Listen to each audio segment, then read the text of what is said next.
I'm like shaking nervous about to read you all this, but I wanted to start this video by just acknowledging the vulnerable feelings that come with rejection. So here we go. This is written in May 2019, so a few days before I graduated college. And I wrote, I had a breakdown earlier today. I don't know what happened exactly, but on the phone with my friend, I just broke down. I feel like I'm constantly drowning and never good enough. I feel like I don't have control over my life. I'm really upset about having to move back home. I feel like a bum. I just see all my peers moving to big cities and doing amazing things. I want to do that. All I'm doing is working here. It's hard for me to acknowledge any type of accomplishment. I just don't feel like I've accomplished anything, honestly. If I did, I would have gotten into a good PhD program, and I'd finally be proud of myself. I felt like such a failure since not getting in last January. I remember feeling like I couldn't breathe. I remember feeling like God had ripped my most precious dream from me, and to be honest, I still feel like that. Maybe one day it'll get better.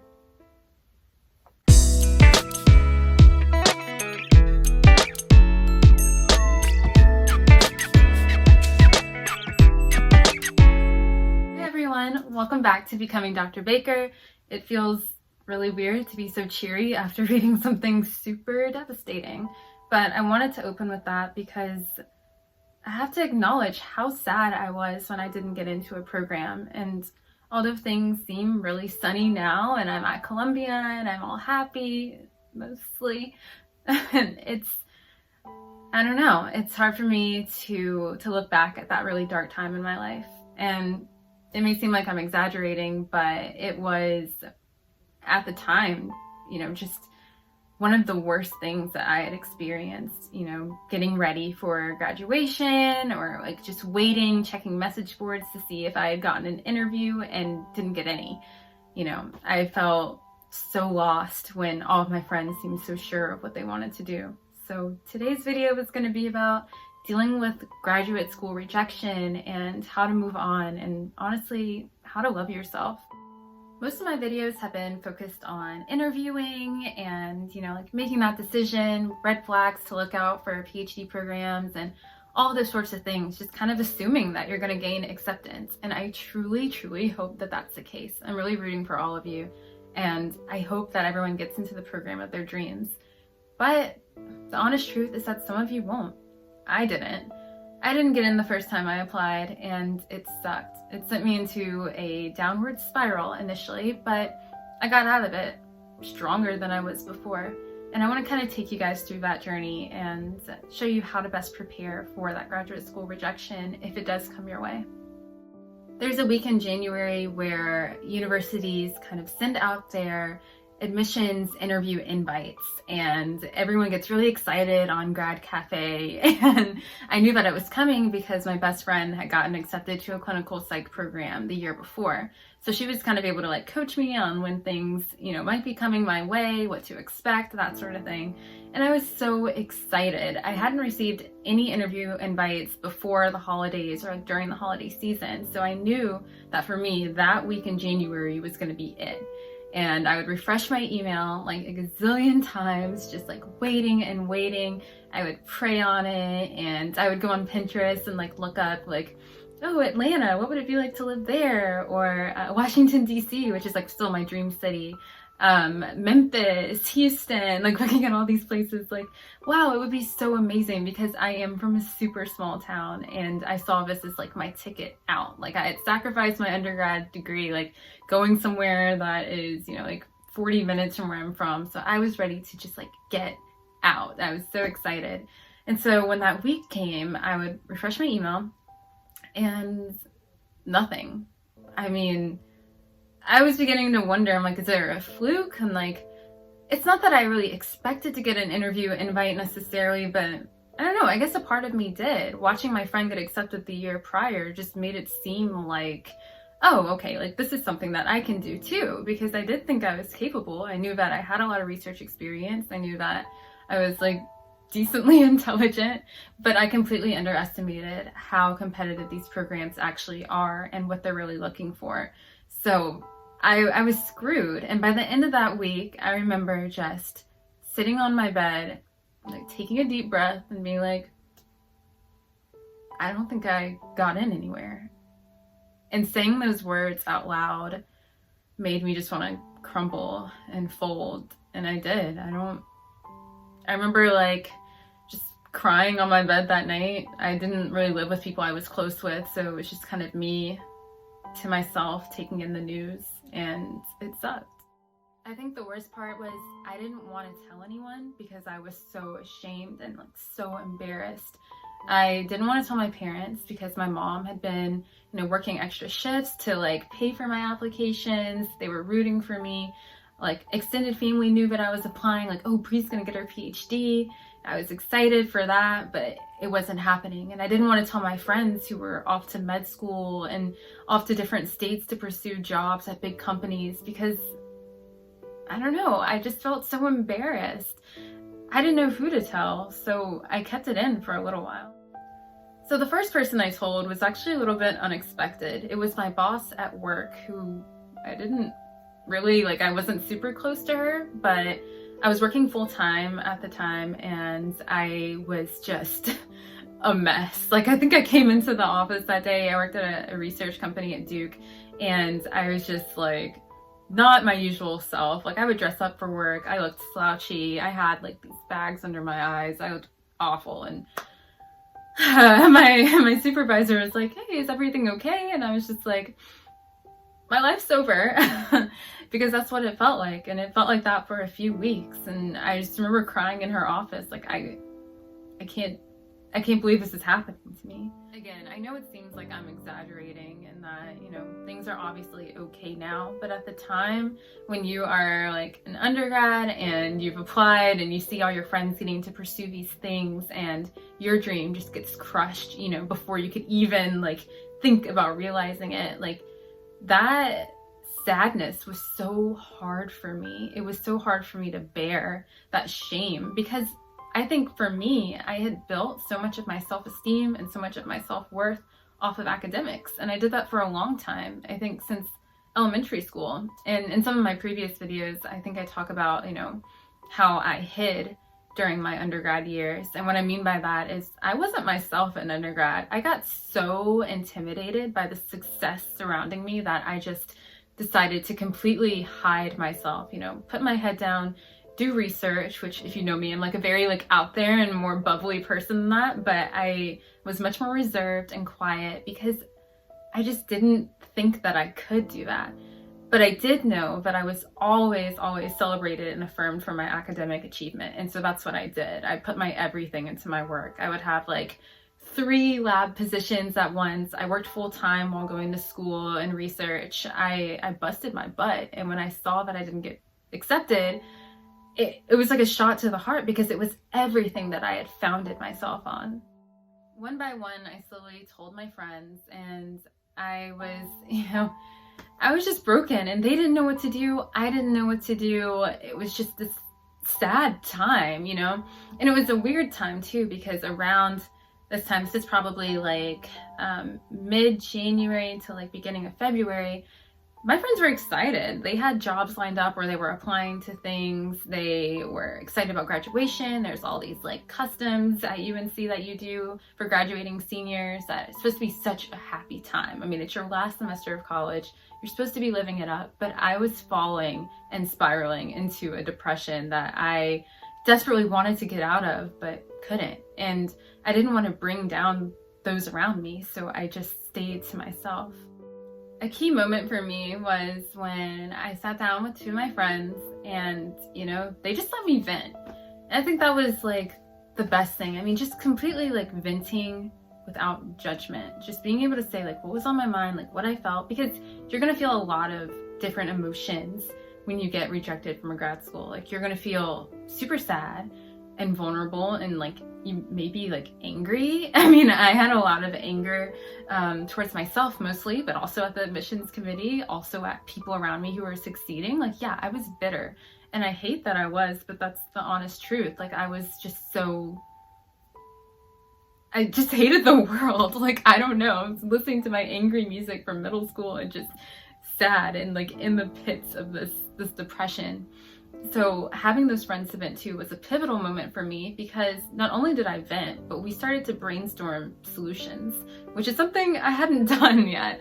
I was too busy, you know, just like in my own grief, which is fine. And I think that that's definitely something that you should do, is grieve. But eventually you're gonna have to go upwards and onwards. And that's what we did that night. My friends ordered like some Asian, I think it was like Chinese food, or no, it was Thai food. They ordered Thai food, and we sat down on like the carpet, and we just started envisioning like our dreams and our goals. It's like, okay, you know, that's when things started to first turn for me.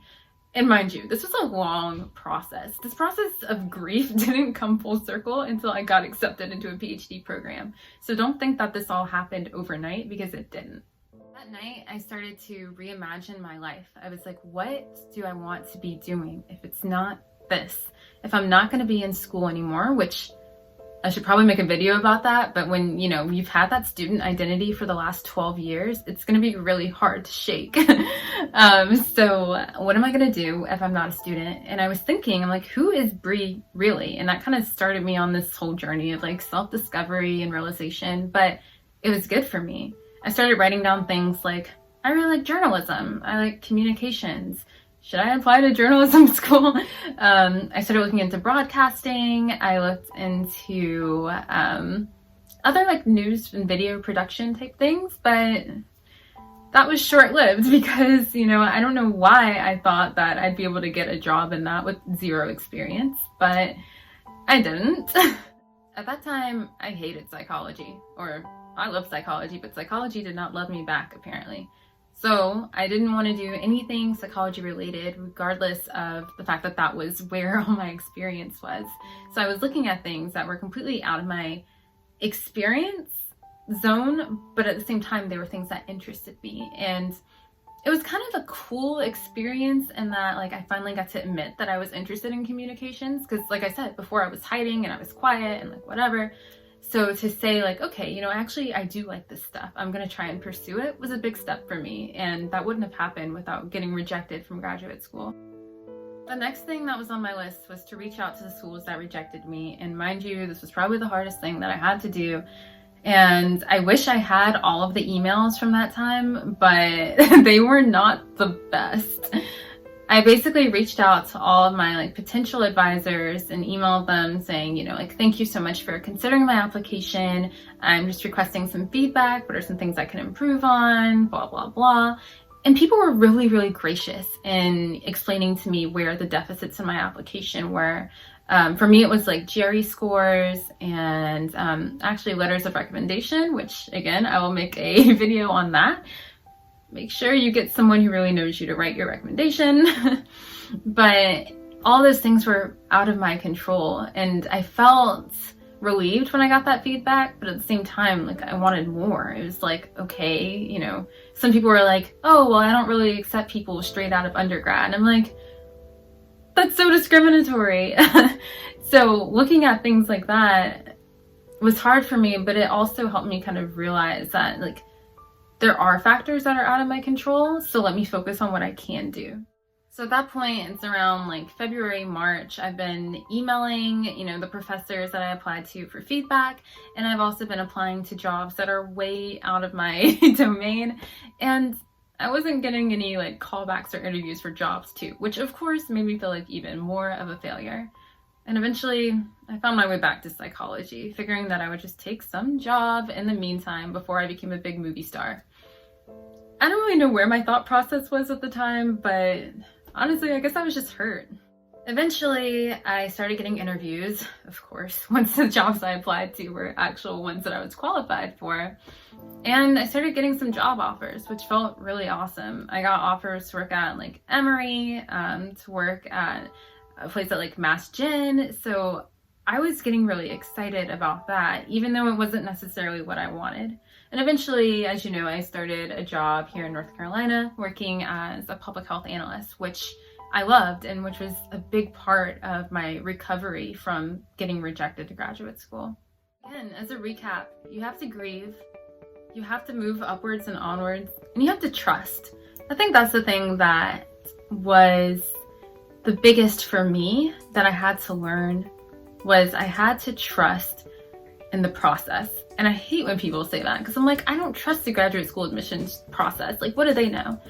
And then I realized they're not talking about the graduate school admissions process, and they're not even talking about your own personal process, but God's process and the universe's process of getting you where you want to be, where you need to be, when you need to be there. I also had to learn to trust in myself and in my abilities and in my passion, in what I knew was my God-given purpose, for lack of a better expression, but really what I knew was going to be the legacy that I left in the world. Because deep down, everyone knows what mark they're supposed to leave, or what mark they want to leave. Everyone knows what drives them. Everyone has this passion, this hunger that propels them forward in life. It's why they do what they do. And you hear people say, like, what's your why? You know, like, what is your why? Why are you here? Answering those questions takes some deep work and commitment, but it will make you feel a lot better for where you are in life when you can see how your why aligns with where you are. After getting rejected, I was forced to answer some of those questions. I was forced to answer, what is my why? And why do I think that's my why? What is it about me that makes me someone who can liberate or someone who can heal? What is it about me that makes me a visionary or a creative? What is it about me that can uplift my community? Because that's where my passion is. And once I started to write those things down and practice them and start to see them and like celebrate them when I saw those qualities in myself, I started to build a lot more self-esteem in just who I am in general. Which by the time I applied to graduate school for the second time, I was okay with getting rejected because I knew who I was. My biggest pieces of advice are to have that faith in yourself and in the process, and to begin learning who you are and what mark that you want to leave, because that is what is going to get you forward. Regardless of whether or not you get into this PhD program, you will always be you. And no one can take that away from you. No one can take away your purpose. No one can take away your identity. You are always going to be you. And a rejection from graduate school cannot take that from you.